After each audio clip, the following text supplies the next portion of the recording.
Estuve 6 semanas en una cama de hospital sin que mi hijo tocara esa puerta ni una sola vez. Ni una llamada, ni un mensaje, nada. Quien me trajo agua, quien me tomó la mano cuando el dolor era insoportable, quien lloró conmigo las noches más oscuras, fue mi vecina Consuelo, una mujer que no tenía ninguna obligación de estar ahí. Cuando por fin pude caminar, volví a mi casa con las piernas temblando y el corazón lleno de preguntas. Abrí la puerta de mi cuarto y me quedé paralizada. El ropero vacío, las fotos arrancadas de la pared, mi ropa, mis cartas, las cosas de toda una vida, desaparecidas. Y entonces apareció mi nuera con una sonrisa que nunca voy a olvidar y me dijo: «Pensamos que no ibas a regresar». Respiré profundo. La miré fijo a los ojos y respondí solo 2 palabras: «Gran error». Saqué mi celular y marqué un número que había guardado durante años, esperando que este momento nunca llegara. Lo que pasó en las siguientes horas los dejó sin palabras. Qué alegría tenerte aquí conmigo. Si estás viendo este video, te pido con mucho cariño que te suscribas al canal. Por favor, necesitamos mucho alcanzar 40,000 suscriptores. ¿Puedo contar con su ayuda? Estamos construyendo una comunidad hermosa de mujeres fuertes. Su presencia es muy importante y su apoyo es esencial para nuestro trabajo, para que sigamos contando historias como esta. Cuéntame también en los comentarios desde dónde nos está escuchando. Nos emociona saber hasta dónde llegan nuestras historias. Me quedé parada en el vano de esa puerta, como si mis pies hubieran olvidado para qué servían. No sé cuánto tiempo estuve así, inmóvil, con la mano todavía sobre la manija, mirando hacia adentro de ese cuarto que ya no reconocía como mío. El cuerpo a veces tarda en procesar lo que los ojos están viendo, y creo que el mío simplemente se negó, por un momento, a aceptar la realidad de lo que tenía frente a sí. Porque lo que yo veía no era solo un cuarto vacío, era el borrador de mi desaparición. Era la prueba de que alguien, bajo ese mismo techo, había tomado la decisión de actuar como si yo ya no existiera mucho antes de que yo dejara de existir. Las paredes estaban desnudas, completamente desnudas. Y no me refiero a que estuvieran limpias o despejadas. Me refiero a que estaban heridas. Había manchas rectangulares más claras sobre el fondo de la pintura, contornos fantasmas donde mis cuadros habían colgado durante años. El Cristo que me regaló mi madre, la foto de mi boda, donde Ernesto me miraba como si yo fuera lo único que valía la pena mirar en todo el mundo. El retrato pequeño de Rodrigo de bebé, con esa carita redonda y esos ojos que entonces eran todo inocencia y que yo besaba cada noche antes de apagar la luz. Todo eso arrancado.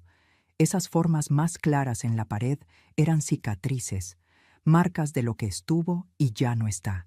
Y me golpearon con una fuerza que no esperaba, porque de repente comprendí que no solo habían sacado mis cosas, habían intentado borrar mis rastros, como si yo fuera algo que se limpia, como si 40 años de vida en esa casa pudieran desaparecer con una tarde de trabajo y unas bolsas de basura. El ropero estaba abierto de par en par.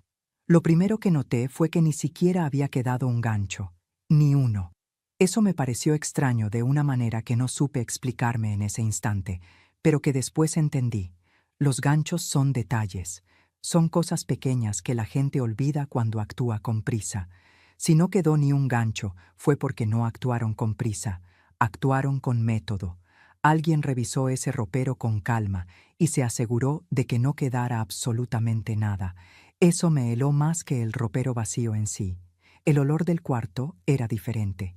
Ya no olía a mí, a mi crema de manos de lavanda, al sahumerio que encendía los domingos, al detergente con el que yo lavaba mis sábanas desde hace más años de los que puedo contar.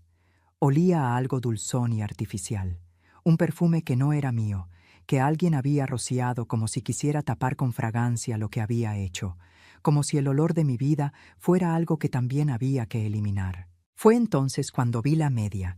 Estaba en el rincón más alejado del cuarto, casi escondida bajo el zócalo, aplastada contra la pared como si hubiera sido empujada ahí de un barrido descuidado. Era de lana color crema, con un pequeño borde bordado en azul. La reconocí de inmediato. Era parte de un par que Consuelo me había regalado el invierno pasado, porque decía que yo siempre tenía los pies fríos y que eso no era bueno para la circulación. Me agaché para recogerla. Me costó más de lo que me debería costar. Las semanas en cama me habían robado fuerza en las piernas y bajarme hasta el suelo fue un esfuerzo que me recordó, con toda su crueldad, que todavía estaba recuperándome, que acababa de salir de una cirugía seria, que mi cuerpo todavía era frágil, y aún así me agaché. Recogí esa media y la sostuve entre las manos como si fuera un objeto sagrado, porque en ese momento, en ese cuarto vaciado y borrado, era lo único que quedaba de mí, una media de lana, un regalo de la única persona que no me había fallado. Itzel seguía hablando detrás de mí. No se había movido del marco de la puerta.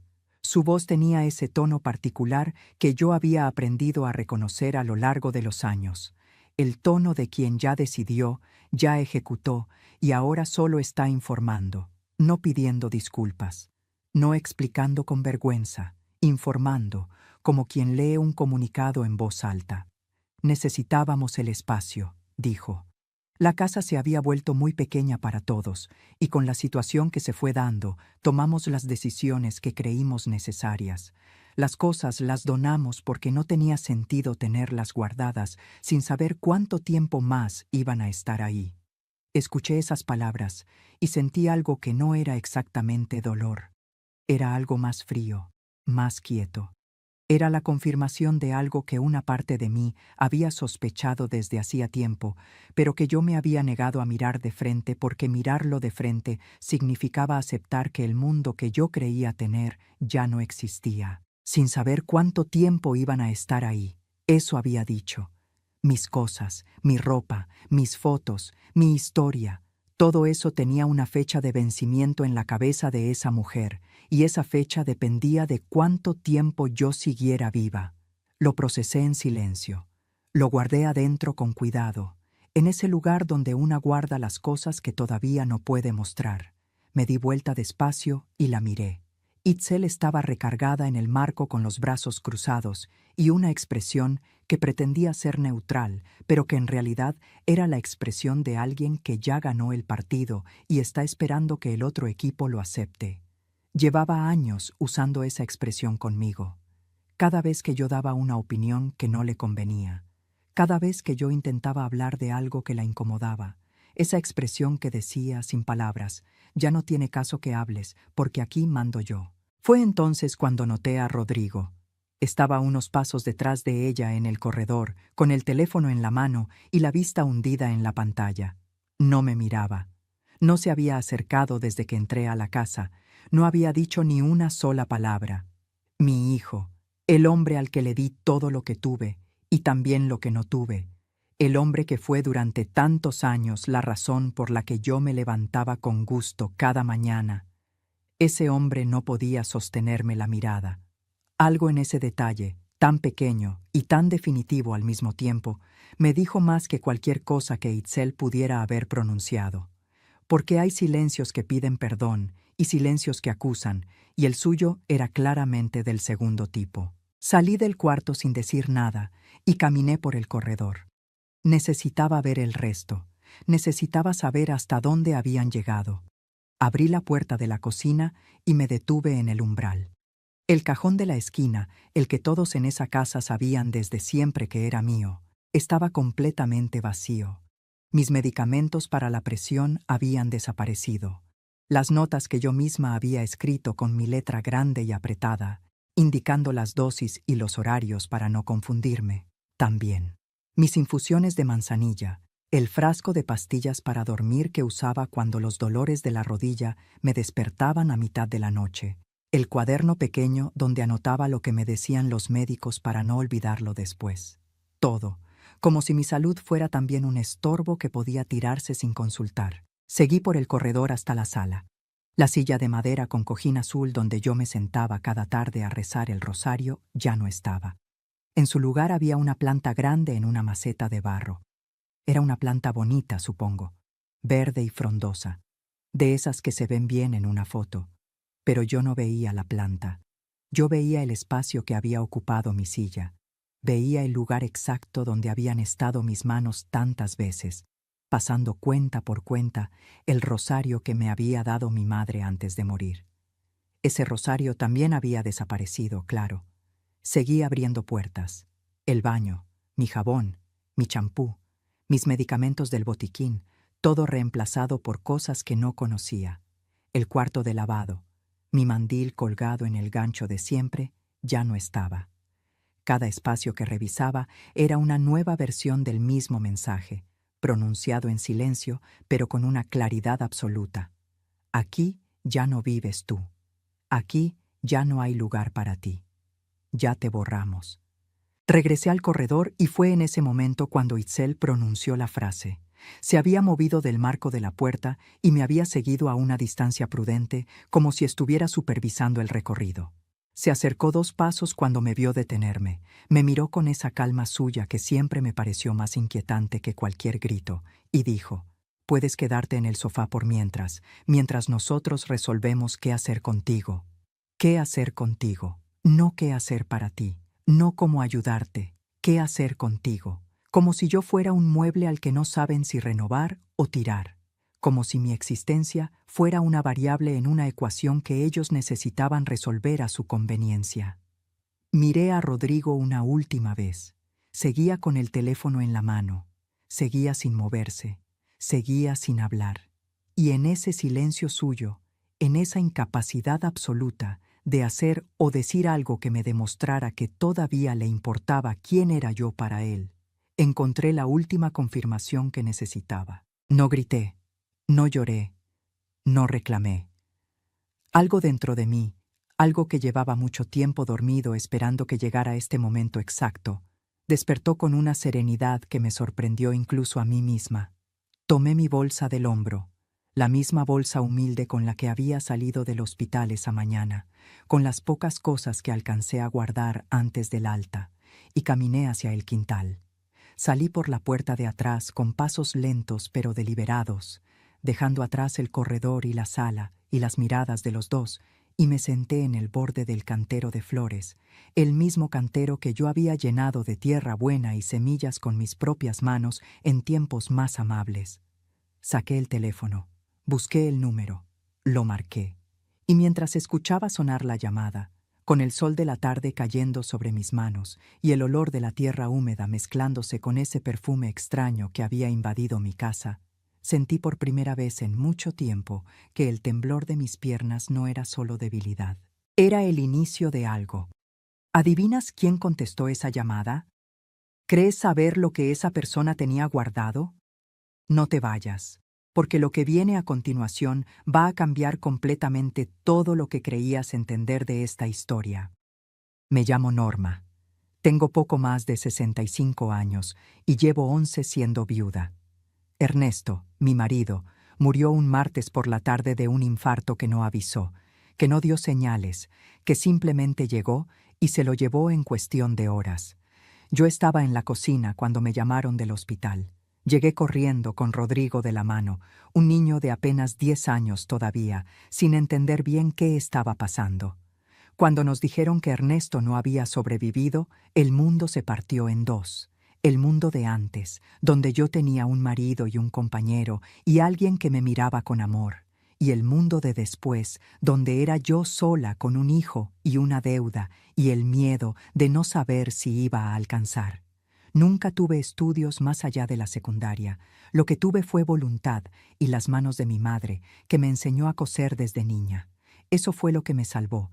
Cosía vestidos de quinceañera, uniformes escolares, blusas, faldas, dobladillos, lo que cayera. También lavaba y planchaba ropa ajena. No me avergüenza decirlo. Me da orgullo. Porque con esas manos callosas y esa máquina de coser que rechinaba un poco cuando se cansaba, saqué adelante a mi hijo. Le di zapatos limpios cada inicio de año escolar. Le pagué los libros. Le compré el traje cuando se graduó. Estuve en cada paso que dio. Rodrigo fue siempre mi motor, el muchacho estudioso que llegaba con buenas calificaciones, que se esforzaba, que me daba las gracias cuando le servía la cena. el hombre joven que consiguió trabajo de oficina, y me dijo, con esa sonrisa que yo conocía desde que tenía dientes de leche, que ya no me iba a faltar nada. Yo me lo creí. Con toda el alma me lo creí. Cuando llegó Itzel, una mujer de familia acomodada, con estudios y opiniones y una manera de moverse por el mundo que decía a gritos que ella sabía exactamente lo que valía, pensé que era una bendición. Pensé que alguien así lo completaría, que lo haría crecer, que sería la compañera que mi hijo merecía. No vi las señales, o las vi y no quise mirarlas. Porque cuando una quiere creer que todo está bien, tiene una capacidad sorprendente para no ver lo que tiene enfrente. Las visitas se fueron espaciando. Primero dejaron de venir los domingos. Luego las llamadas se hicieron más cortas. Luego, sin que nadie lo dijera en voz alta, pasé de ser la madre a ser la suegra tolerada. Y después, sin que tampoco nadie lo dijera, pasé de la suegra tolerada al problema que no saben cómo resolver. Consuelo lo vio antes que yo. Consuelo siempre veía las cosas antes que yo. Era mi vecina de toda la vida, viuda también, con quien compartía el café de cada mañana y la mayoría de mis silencios importantes. Una mujer de pocas palabras, pero de las palabras correctas, en el momento correcto. Tenía un hijo que trabajaba en la delegación de una ciudad cercana. Mauricio. Lo llamaba con orgullo cada vez que podía. Un buen hombre, decía ella. Serio, recto. Yo lo escuchaba y asentía sin imaginar que algún día ese nombre me importaría tanto. La internación llegó de golpe, como llegan las cosas que cambian todo. Un dolor abdominal que empezó una noche sin avisar y no paró. Una obstrucción intestinal que requirió cirugía de urgencia. Las primeras semanas fueron las más difíciles de mi vida. Hubo noches en que los médicos no ocultaban su preocupación. Noches en que yo miraba el techo de la habitación del hospital y me preguntaba si volvería a ver mi casa. El hospital avisó a Rodrigo desde el primer día. Su respuesta llegó en forma de mensaje de texto, unas pocas palabras que leí varias veces sin poder creer que fueran todo lo que tenía para darme. Cualquier novedad me avisas. Consuelo estuvo ahí cada día. Durmió en una silla de plástico en el corredor más noches de las que debería haber dormido en esa posición a su edad. Pagó de su propio dinero los medicamentos que faltaban. Me trajo comida casera cuando ya pude comer. Me tomó la mano en las noches más oscuras. Hizo, con una generosidad que todavía me cuesta procesar, exactamente lo que un hijo debería haber hecho. Y mi hijo no hizo nada. Eso es lo que necesitas saber. Eso es el fondo de todo lo que vino después. ¿Recuerdas lo que sentiste la primera vez que alguien a quien amabas te dio la espalda cuando más lo necesitabas? Ese vacío tiene un nombre, y yo lo aprendí de memoria en esas semanas. Cuéntame en los comentarios si alguna vez viviste algo parecido. Quiero leerte. Estaba sentada en el borde del cantero con el teléfono en la mano cuando Consuelo contestó al segundo tono. Hablé en voz muy baja, casi en susurro, aunque no había nadie cerca de mí en ese quintal. Las flores a mi alrededor estaban descuidadas, algunas marchitas con la tierra seca. Yo las hubiera regado si hubiera estado en casa, nadie más lo había hecho. Consuelo, le dije, vaciaron mi cuarto, todo, no quedó nada. Hubo una pausa del otro lado, no una pausa de sorpresa, no un silencio de incredulidad. Era la pausa de quien ya sabía lo que iba a escuchar y simplemente estaba acomodando las palabras para responder. Lo sé, Norma, dijo, y en esas 3 palabras había algo que me detuvo por completo. No dijo lo siento, no dijo cómo es posible, qué barbaridad, no puedo creerlo. Dijo lo sé, con la serenidad tranquila de quien conoce la historia desde antes de que te la cuenten. ¿Cómo lo sabes?, pregunté. Y Consuelo hizo una pausa más larga esta vez, una pausa que en ese momento me resultó enigmática, pero que después comprendí perfectamente. Norma, dijo al fin, porque estuve viendo todo esto venir desde que te internaron, y tomé precauciones. No entendí de inmediato qué quería decir con eso. Mi mente, todavía procesando el impacto de lo que había encontrado al entrar a la casa, No alcanzó a armar de una sola vez lo que ella estaba insinuando. Pero algo en su tono me indicó que Consuelo no me había contestado el teléfono para darme el pésame. Me había contestado para contarme algo que cambiaba la dimensión de todo lo que estaba viviendo. Empezó a explicarme con esa calma suya de siempre, sin prisa, como si hubiera tenido este momento ensayado en la cabeza durante algún tiempo. Las paredes entre nuestras casas, me dijo, siempre fueron delgadas, muy delgadas. Ella lo sabía porque a veces, cuando yo ponía el radio o hablaba en voz alta con Ernesto antes de que él muriera, podía escucharse perfectamente del otro lado. Y desde el día en que me internaron, lo que se escuchaba de mi lado no era silencio de casa vacía, eran discusiones. Eran planes pronunciados a gritos, con la confianza descuidada de quien cree que no hay nadie escuchando. Palabras que no deberían haber sido pronunciadas nunca bajo ese techo y que, sin embargo, atravesaban la pared con una claridad que no dejaba lugar a dudas. Consuelo me dijo que, en los días que siguieron a mi internación, las discusiones entre Rodrigo e Itzel se volvieron frecuentes y cada vez más intensas. Las voces subían tanto que ella podía escuchar fragmentos completos desde su cocina, desde su sala, incluso desde su cuarto cuando la noche estaba tranquila. Al principio pensó que eran peleas de pareja, de esas que llegan con el estrés de una situación difícil, pero el contenido de lo que escuchaba la fue alertando con una rapidez que no esperaba. Hablaban de mí, hablaban de la casa, hablaban de plazos y de trámites con una frialdad que la dejó sin palabras.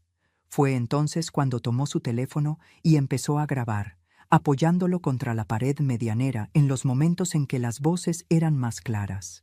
Grabó porque no podía creer lo que escuchaba y necesitaba tener prueba de que no se estaba equivocando. Grabó porque Mauricio, su hijo, le había dicho alguna vez que en su trabajo había aprendido que las palabras se olvidan, pero las grabaciones no. Y grabó porque algo dentro de ella, ese instinto que tienen las personas que han visto mucho de la vida, le decía que lo que estaba pasando al otro lado de esa pared iba a importar. Mauricio, cuando ella le envió los audios, le confirmó que por haber sido captadas desde el interior de su propia casa, sin ninguna intervención ilegal, eran legalmente utilizables como evidencia en una averiguación. Pero Consuelo no había terminado. También me contó sobre los documentos. Días antes de que yo recibiera el alta, ella había visto a Itzel desde su ventana rasgando unos papeles con cierta prisa antes de meterlos en la bolsa de basura que dejaba en la banqueta. El gesto la extrañó, porque no era la manera en que uno desecha papeles sin importancia. Era la manera en que uno desecha algo que no quiere que nadie vea. Las discusiones que había escuchado incluían referencias a contratos, a nombres, a una prima de Itzel. Eso fue suficiente para que Consuelo esperara a que el camión de basura no hubiera pasado todavía, bajara a la banqueta y recuperara los fragmentos rasgados. Los juntó con paciencia sobre su mesa de cocina, como un rompecabezas pequeño y perturbador, y lo que pudo reconstituir confirmó lo que las grabaciones ya insinuaban. Eran borradores de un contrato de compraventa, de mi casa, con mi nombre como vendedora, con el nombre de una prima de Itzel como compradora. Documentos incompletos, con espacios en blanco todavía, pero suficientemente legibles para entender sin ninguna duda hacia dónde iba todo aquello.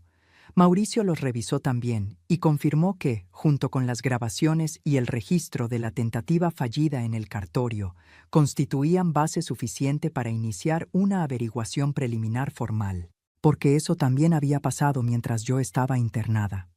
Rodrigo, actuando en conjunto con Itzel, y no simplemente arrastrado por ella, había intentado iniciar el trámite de transferencia del inmueble en el registro de propiedad. Los dos habían ido juntos. Los dos habían firmado la solicitud inicial. Lo que detuvo el proceso no fue la conciencia de ninguno de los dos. No fue un momento de lucidez. Fue un requisito burocrático. El cartorio exigió mi presencia física o una procuración legalmente firmada y reconocida. Sin eso no había trámite.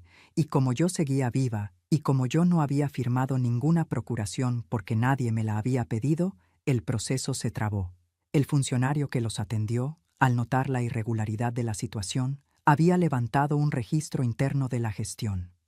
Ese registro, sumado a todo lo demás, era parte de lo que Mauricio ya tenía en mano antes de salir hacia mi casa. Me quedé en silencio un momento muy largo.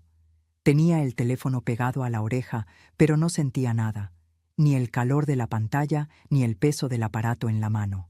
Solo sentía el sonido de mi propia respiración y el zumbido quieto de todo lo que Consuelo acababa de decirme, acomodándose en mi cabeza como piezas que encajan en un rompecabezas que uno no quería terminar de armar.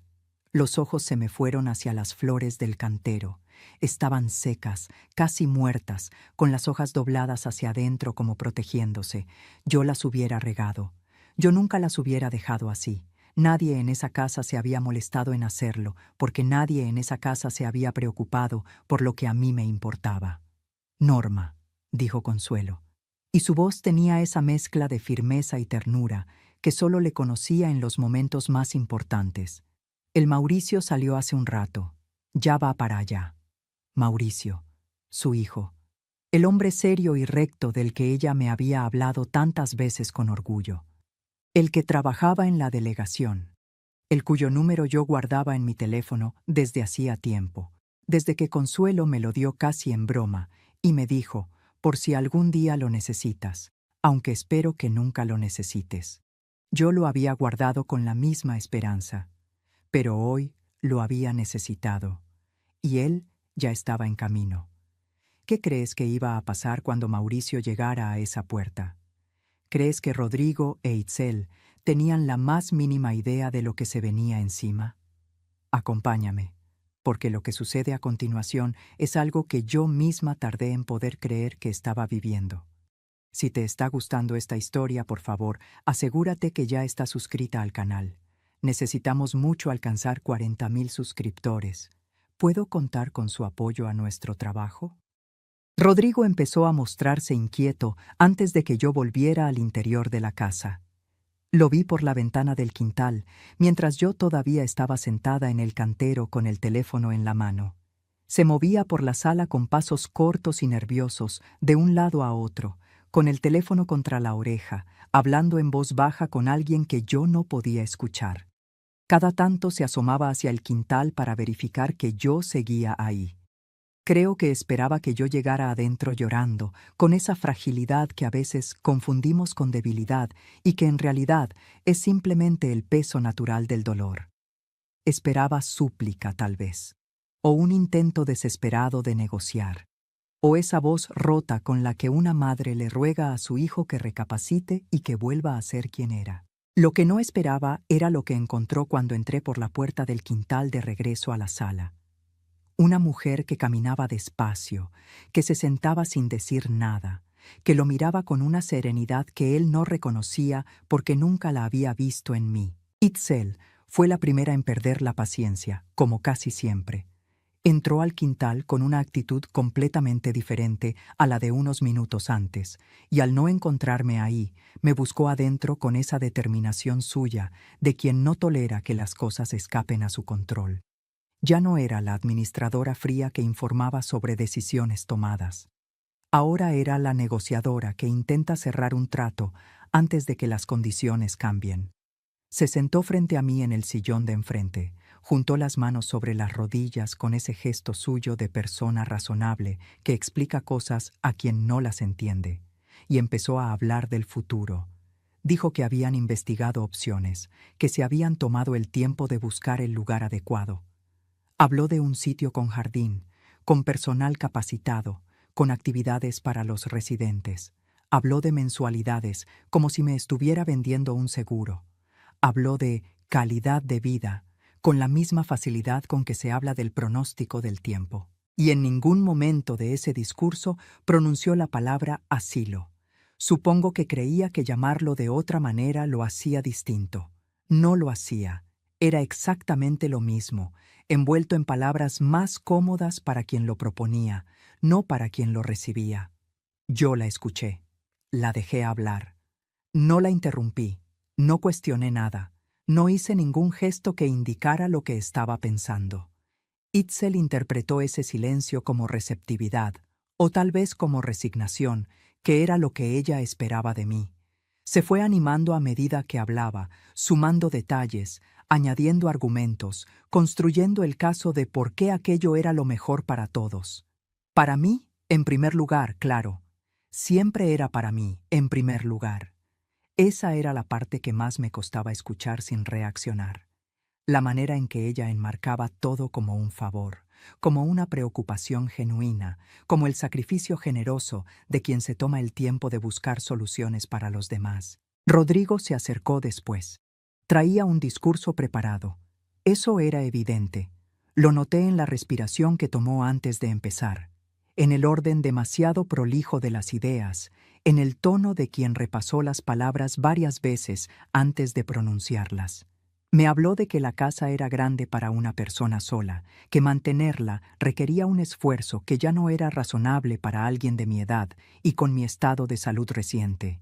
Me habló de que ellos también tenían sus propias necesidades y su propia vida que construir. Me habló de que lo del hospital había sido una señal de que yo requería cuidados más especializados de los que ellos podían darme. Cada argumento era prolijo.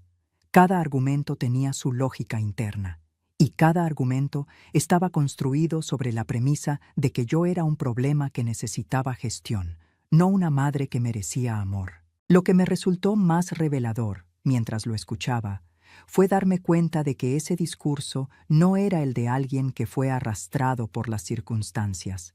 Era el discurso de alguien que había pensado en esto, que había elaborado sus justificaciones, que había llegado a esa sala con sus argumentos listos porque en algún momento, en alguna conversación privada, había decidido que eso era lo que iba a decir. Lo escuché completo, cada palabra, sin moverme, sin apartar la vista, sin darle la satisfacción de ver que algo de lo que decía me rompía. Y cuando terminó, cuando su voz se apagó, y solo quedó el silencio de esa sala con el sol entrando por la ventana, lo miré fijo a los ojos y le dije con una voz tan tranquila que creo que me sorprendió incluso a mí misma. Intentaste vender mi casa mientras yo estaba operada. El efecto fue inmediato y total. Rodrigo parpadeó, abrió la boca y no salió ningún sonido. El color se le fue del rostro en el tiempo que tarda un suspiro. Sus manos, que había tenido quietas sobre las rodillas mientras hablaba, de repente no supieron dónde ponerse. Itzel reaccionó más rápido que él, como siempre. Dio un paso adelante y levantó la voz para decir que yo estaba confundida, que las semanas en el hospital y la anestesia a veces afectaban la memoria y la percepción de las personas mayores, que era exactamente por eso que necesitaba atención especializada, que nadie estaba tratando de hacerme daño, sino todo lo contrario. Su voz era firme y alta, pero sus ojos eran los de alguien que acaba de pisar un terreno que no esperaba encontrar bajo sus pies. Rodrigo siguió sin hablar, siguió sin poder mirarme.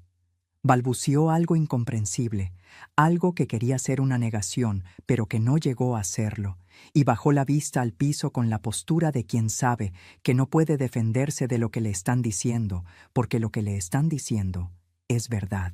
Y en ese instante, en esa incapacidad suya de mirarme a los ojos y decirme con claridad que yo estaba equivocada, encontré la única respuesta que necesitaba. No necesité más. Fue entonces, en medio de ese silencio cargado y ese intercambio de miradas rotas, cuando escuchamos el sonido de un carro que se detenía despacio frente a la casa, una puerta que se abría, pasos seguros en la banqueta, y después el timbre, sonando con esa normalidad indiferente que tienen los timbres cuando no saben lo que están anunciando. Itzel y Rodrigo se miraron entre sí. Yo me levanté del sillón con calma y caminé hacia la puerta. ¿Crees que Itzel y Rodrigo imaginaban quién estaba esperando al otro lado?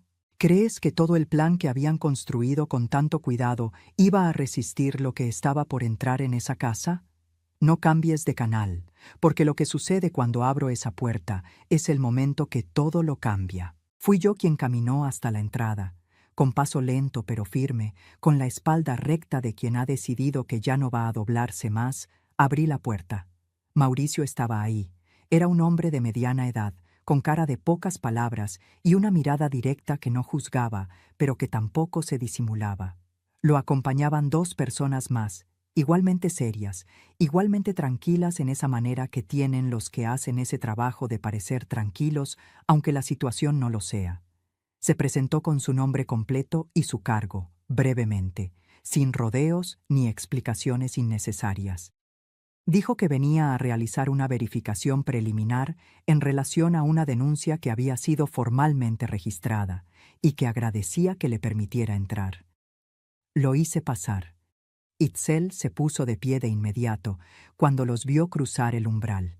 Rodrigo no se movió del sillón, como si las piernas se le hubieran vuelto de piedra. Mauricio saludó a los dos con la misma neutralidad respetuosa con que me había saludado a mí, y después, sin apresurarse, explicó el motivo puntual de su presencia. Había una denuncia formal registrada. Había documentos recuperados. Había grabaciones obtenidas desde el interior de la propiedad vecina. Había un registro levantado por el cartorio sobre una gestión irregular iniciada, mientras la titular del inmueble se encontraba hospitalizada. Todo eso constituía base suficiente para iniciar una averiguación preliminar, que era exactamente lo que estaba haciendo. Verificar los hechos, tomar declaraciones, documentar la situación. No era una acusación definitiva. Era el inicio de un proceso que seguiría su curso con la rigurosidad que correspondía. Cada palabra que pronunciaba era precisa, y cada una de esas palabras caía en el aire de esa sala con un peso que Itzel y Rodrigo claramente no habían anticipado. Vi cómo el rostro de Itzel cambiaba de expresión mientras escuchaba. Primero incredulidad, después cálculo, después algo que se parecía mucho al miedo, aunque ella hiciera todo lo posible por no dejarlo ver. Rodrigo simplemente se fue derrumbando en silencio, poco a poco, como una estructura que pierde los apoyos uno por uno. El derrumbe de Rodrigo llegó antes de lo que yo esperaba. No fue dramático, no hubo llanto ni gritos ni escenas teatrales. Fue ese colapso silencioso y terrible de quien ve que el piso que pisaba no era sólido y cae hacia adentro sin hacer ruido. Empezó a hablar de manera atropellada, señalando a Itzel, diciéndole a Mauricio que había sido idea de ella desde el principio, que él nunca había querido llegar tan lejos, que solo había seguido la corriente. Pero Mauricio lo interrumpió con calma y le recordó que su nombre también figuraba en la solicitud registrada en el cartorio, que él también había estado presente en esa gestión, que los hechos no distinguían entre quién propone y quién ejecuta cuando ambos participan. Rodrigo cerró la boca. Itzel lo miró con una frialdad que heló el ambiente de esa sala. «No me eches a mí lo que tú decidiste», le dijo. Una frase breve, dicha sin levantar la voz, sin alterarse. Y en esa frase breve estaba toda la dinámica de años que yo había elegido no ver con claridad. Mauricio sacó el teléfono de Consuelo, que ella le había entregado antes de que él saliera hacia mi casa, junto con todas las grabaciones ya revisadas y seleccionadas. Él ya las conocía, ya había escuchado cada una de ellas antes de llegar. Había elegido reproducir una en particular no porque fuera un descubrimiento de último momento, sino porque era la más relevante para que yo, y también Rodrigo e Itzel, entendieran con claridad la dimensión de lo que estaba documentado. La voz de Itzel llenó la sala, nítida, inconfundible, sin lugar a dudas. Hablaba de la casa, de los tiempos del trámite, de los plazos, de cómo gestionar los detalles para que todo pareciera limpio desde afuera. Y después, en un tono diferente, más bajo, más calculado, como el tono de alguien que está razonando en voz alta sobre algo que ya tiene resuelto en la cabeza, decía algo que yo nunca había escuchado antes, algo que yo no sabía que existía, algo que cambió, en el tiempo que tarda un latido, todo lo que yo creía entender sobre lo que había pasado durante esas semanas en el hospital. ¿Sabes cuál es el descubrimiento más difícil que puede hacer una madre? No es descubrir que su hijo falló, es descubrir que su hijo eligió fallar, que hubo un momento exacto, una conversación precisa, en la que tomó una decisión. Sigue aquí conmigo, porque lo que viene es lo más duro de toda esta historia, y necesito que lo escuches completo. La voz de Itzel en la grabación era la de alguien que razona con una frialdad que todavía me cuesta describir sin que se me revuelva algo por dentro. Si vas al hospital y ella se recupera, puede cambiar todo. Puede poner la casa a nombre de la vecina o de alguna fundación. Tú sabes cómo se ponen las viejas cuando se sienten solas y abandonadas. De repente les da por ser generosas con los extraños. Pero si no vas, si ella muere sin haberte visto, nadie puede señalarte a ti. El hospital tiene la responsabilidad médica. Tú simplemente no supiste a tiempo que era tan grave. Una pausa. El sonido de la respiración de los dos, y después la voz de mi hijo. La voz que yo reconocería entre miles y entre millones porque la escuché llorar por primera vez el día que llegó al mundo. La voz que pedía agua en las noches de fiebre. La voz que me dijo: mamá, te quiero más veces de las que puedo contar. Esa voz dijo: está bien, tienes razón, no voy. 3 frases. 7 palabras, y en esas 7 palabras estaba todo. No había sido indiferencia, no había sido cobardía pasiva, ni negligencia, ni falta de tiempo, ni de dinero, ni de posibilidades. Había sido una decisión, tomada con plena conciencia, en una conversación real, en un momento real, en el que Rodrigo sopesó sus opciones y eligió no aparecer porque creyó que si yo moría, las cosas serían más simples, más ordenadas, más rentables para él. Y lo que me destrozó no fue solo eso. Fue el silencio que siguió a esas palabras en la grabación. Porque después de que Rodrigo dijo: está bien, tienes razón, no voy, no hubo arrepentimiento inmediato. No hubo una pausa larga de alguien que lucha consigo mismo. Hubo el sonido de una silla moviéndose, de pasos, de la vida continuando como si esa decisión no tuviera el peso que tenía. Sentí que algo en mi interior se sacudía de una manera que no esperaba. No fue el dolor tranquilo que había cargado todo el día. Fue algo físico, repentino, como cuando la tierra se mueve bajo los pies y el cuerpo reacciona antes de que la mente termine de procesar. Me faltó el aire por un instante. Sentí las manos frías de golpe a pesar del calor de la tarde. Me apoyé en el respaldo del sillón sin darme cuenta de que lo hacía. Cerré los ojos un segundo, solo un segundo, porque necesitaba que todo dejara de girar.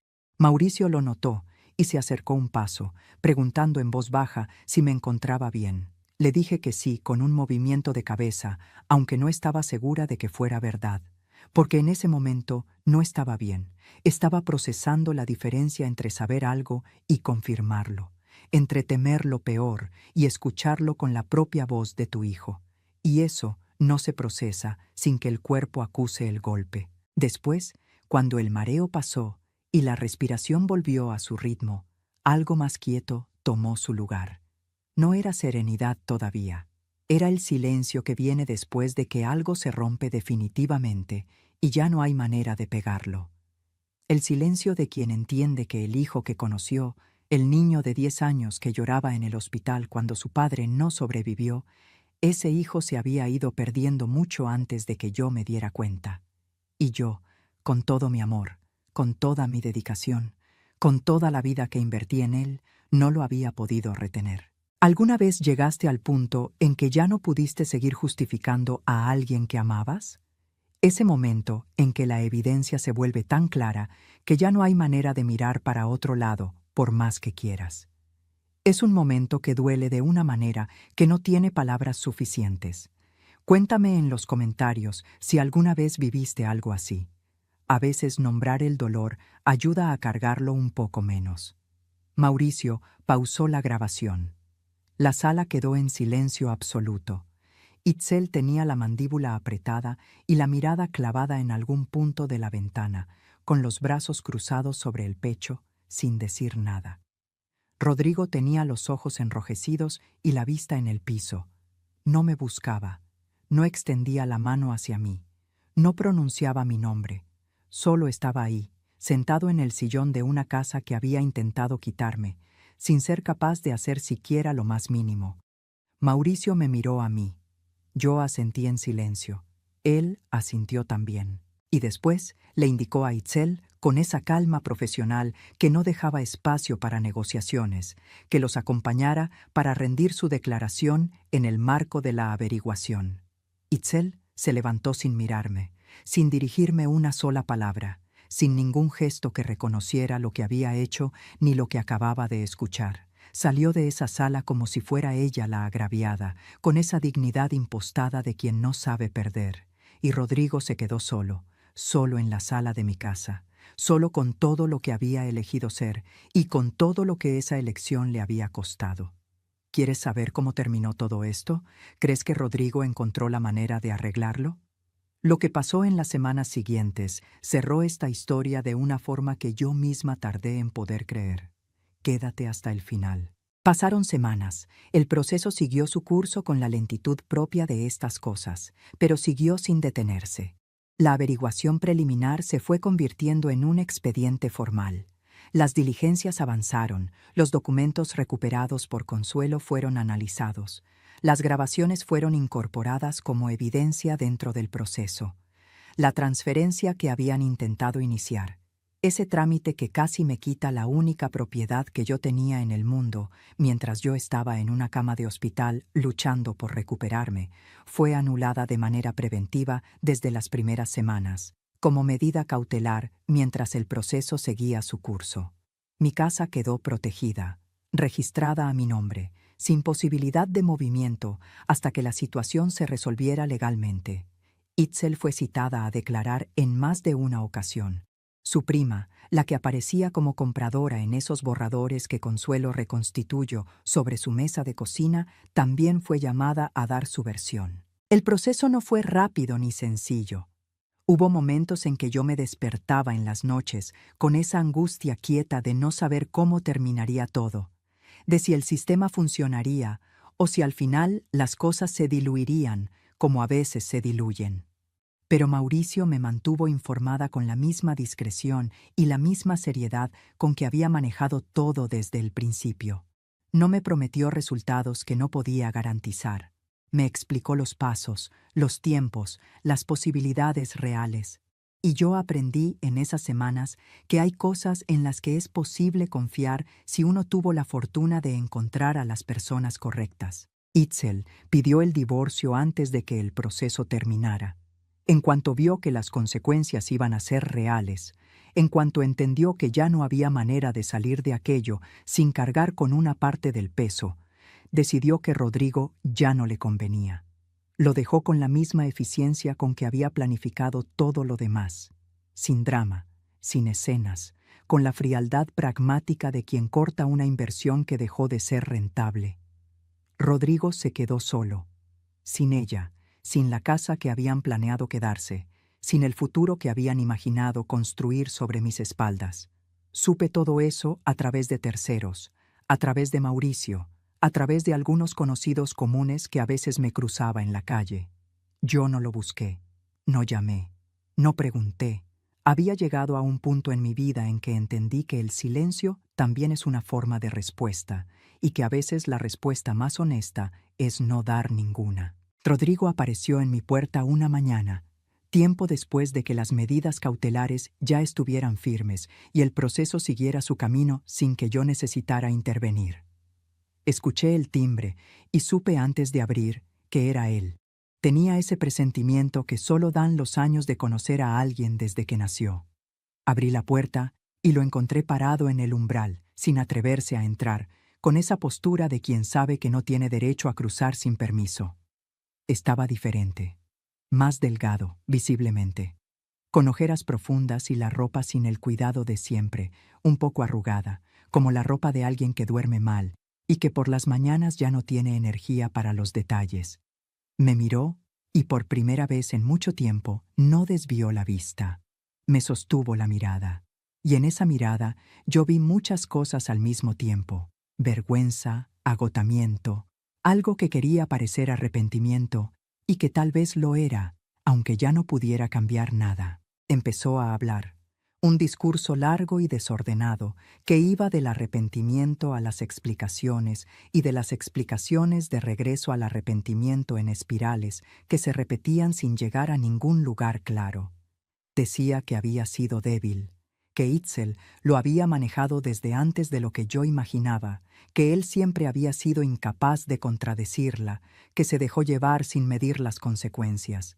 Pero también decía, y esto me importó más que cualquier otra cosa que pronunció esa mañana, que sabía que no era inocente, que había estado presente en ese cartorio, que había escuchado las conversaciones y no las había detenido, que había tomado decisiones propias aunque hubiera alguien empujándolo, que lo sabía, que eso era lo que más le costaba cargar.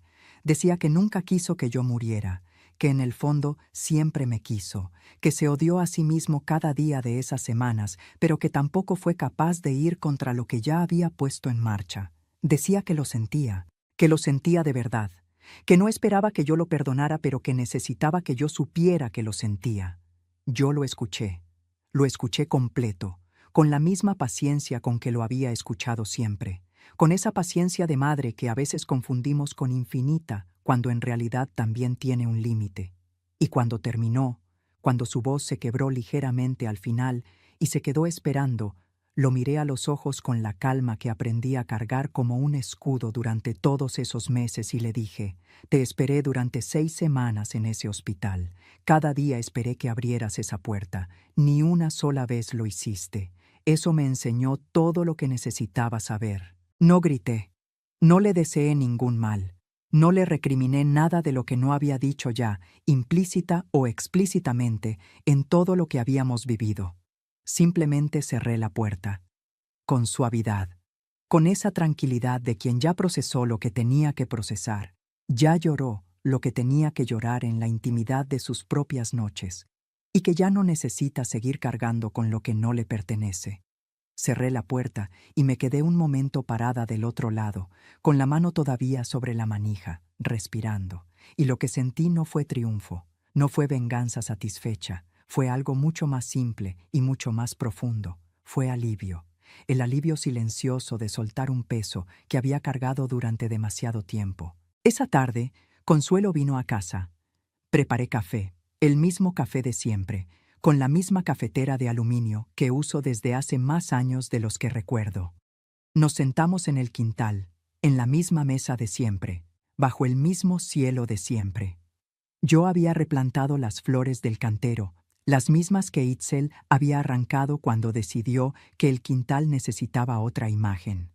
Tardaron en agarrar. Hubo días en que pensé que no iban a sobrevivir, que el daño había sido demasiado, que ya no había manera de que volvieran. Pero agarraron. Crecen mejor ahora que antes, creo yo. Más libres, tal vez, más afianzadas en la tierra. Consuelo me preguntó cómo estaba mientras le pasaba su taza.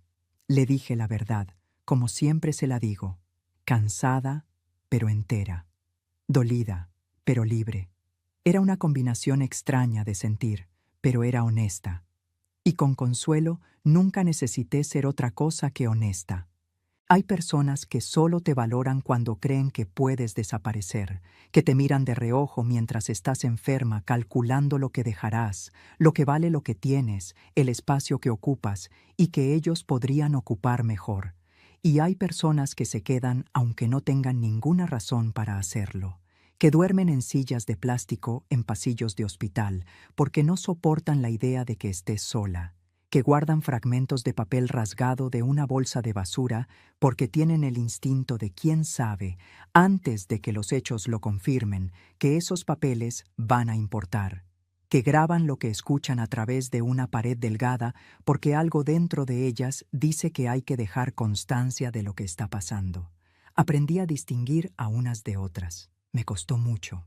Me costó años de no querer ver lo que tenía enfrente, años de justificar y de perdonar antes de que hubiera razones suficientes para hacerlo, años de creer que el amor que yo daba iba a ser devuelto en la misma medida, porque así es como yo entendía que funcionaban las cosas. Pero aprendí. Y hoy, sentada en ese quintal con mi café y mis flores recién crecidas y la presencia callada y leal de la mujer que nunca me falló, entiendo que a veces la vida nos quita cosas que creíamos irreemplazables para hacernos ver lo que siempre estuvo ahí. lo que nunca necesitó demostrarse porque simplemente era, lo que no tenía precio y no necesitaba precio porque no estaba a la venta. Eso es lo que me quedó de todo esto, no la amargura, no el rencor, la claridad y la certeza, tranquila y firme como la tierra de ese cantero, de que incluso después de lo peor, mientras haya una taza de café y alguien que te quiera de verdad al otro lado de la mesa, todavía vale la pena seguir. Si te gustó esta historia, haz clic en este próximo video que está apareciendo en la pantalla, porque la próxima traición supera todo lo que has visto hasta ahora. Y no te olvides suscribirte en el canal, para que no te pierdas ni una sola historia.